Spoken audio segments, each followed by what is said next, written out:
Being joined by African football experts all the way from Algiers, Algeria, Maher Mezahi. Maher, thank you so much for coming through tonight. I apologize for keeping you waiting, but it's good to see you again, my friend. It was a great final. I don't know about you, but I enjoyed it tremendously. But let's talk about Pyramids. Probably one of the youngest teams in Egyptian football, going all the way to claiming the biggest prize in African football. Is this a surprise to you?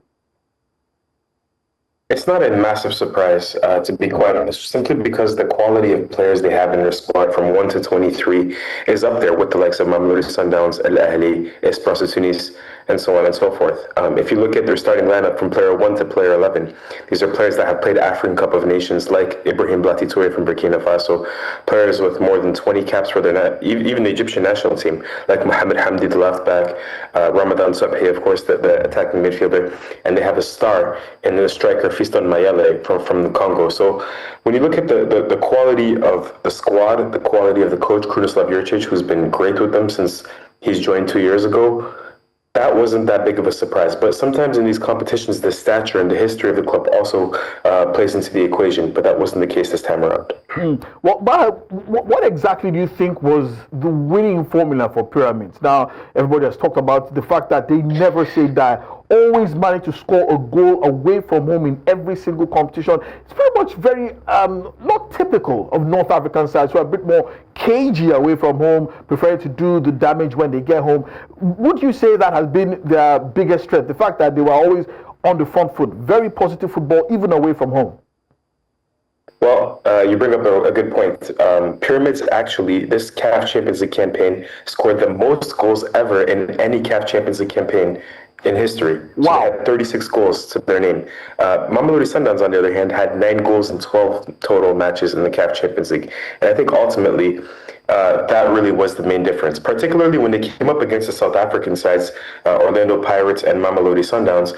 They really hurt them with the aerial balls. And that was the case, at the end of the first leg of the CAF Champions League final when they scored with a last-minute equalizer from across.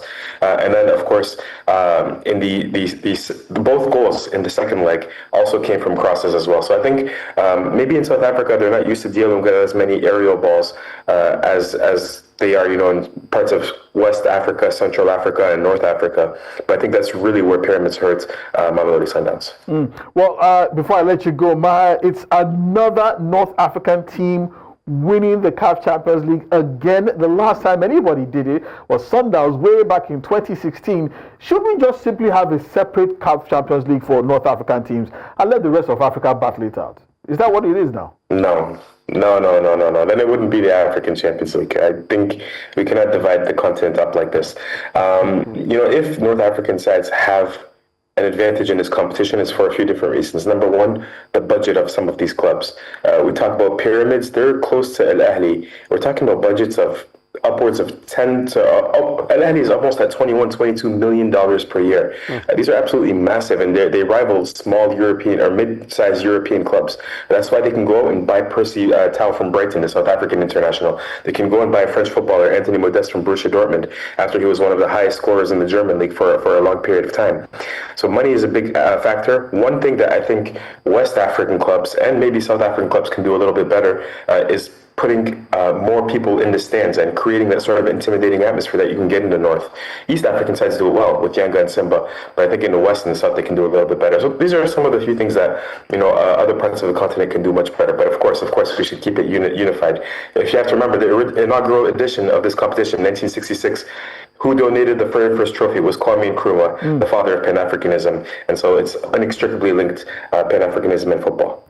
Maher Mezahi, believe it or not, it's always a pleasure seeing you and hearing from your great African football knowledge. Thank you so much for joining us tonight. We'll be catching up with you pretty soon because there's so much to look forward to this year as well. There's the Women's Africa Women's Cup of Nations. There's the AFCON proper. You've given me an invite to Morocco for December. Trust me, I'm considering that one. But thank you so much for coming through tonight. Come along. And the FIFA Club World Cup is in a few weeks as well. Very true. Hopefully Very true. African We'll talk clubs about can do that well as well. Thank you so much, Maher.